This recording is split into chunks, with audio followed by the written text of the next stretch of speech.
Welcome to our section on externalities, environmental policy, and public goods. This is often referred to as the market failures section of the course for microeconomics. In many ways, markets are outstanding. They do a lot of things really well, right? They get rid of shortages and surpluses if the government doesn't get involved. They maximize total surplus. It's efficient, right? The people who want the product the most get the product. The people who want to sell the product the most get to sell the product.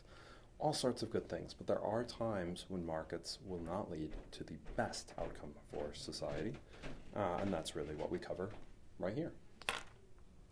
So what problems are markets accused of causing? Well, it's kind of a big list.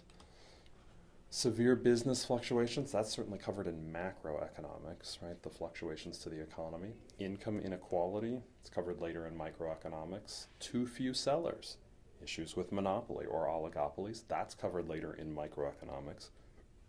The only one that's not covered in the principles courses, at least much, is the idea of current versus future allocations. Like how much is consumed now versus how much is consumed later.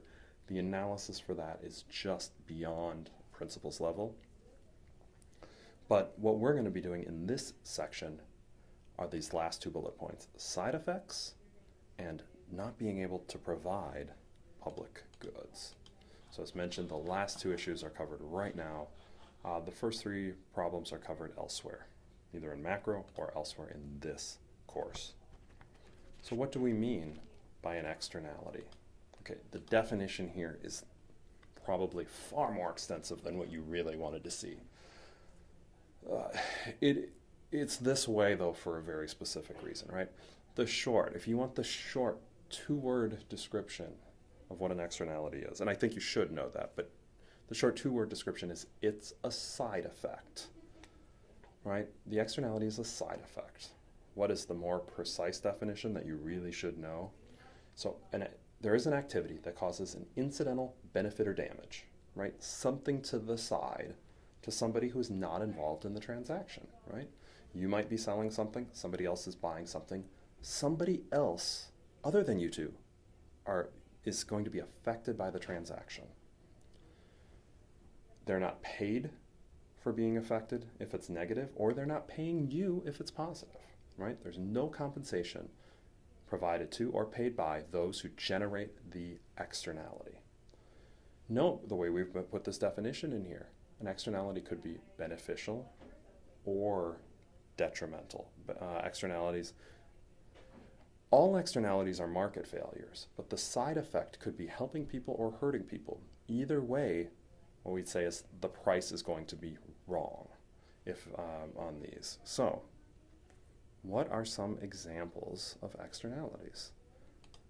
You probably come up with dozens. A couple beneficial ones. A garden that's planted in front of the house and AIDS vaccines, and really you could generalize this to well-kept lawns for the top point, or almost any vaccine. Right? If you have a well-kept lawn in a neighborhood, other people may like walking by it. It might improve property values. It might just look good. It might be pleasant to be around. But you're not paying the person who did that. You're not paying the person who keeps their lawn well, right? Because of that, that's a beneficial or a positive externality. Same with vaccines. And let's actually go to flu vaccine, talk about the flu vaccine instead of an AIDS vaccine, but the logic's all the same. If somebody doesn't get a flu vaccine, they still could benefit by you getting a flu vaccine. Why? Well, if you get a flu vaccine, it's extremely unlikely you're getting the flu, or at least the strains of the flu that the vaccine covers. Well, because you don't get the flu, this person who you might come in contact with isn't going to get it from you. That's one fewer person who could infect them with the flu. That's a beneficial externality, right? Somebody who despises a flu vaccine still benefits because other people get it, and they are less likely to get the flu in any given year. What about detrimental externalities? The classic one is pollution, and that's what we're going to cover a lot of. So you buy a product, somebody sells you a product, some pollution is created, right? Neither of you are really paying for it, but everybody else is somewhat affected by the pollution. That is kind of the classic example. One that might be related for those who are living in communal living in college, loud music in the evening, right? Somebody decides at 2 in the morning it's time to blast their stereo. You get to hear it, right? You're not being paid for that. That's an example of a detrimental externality.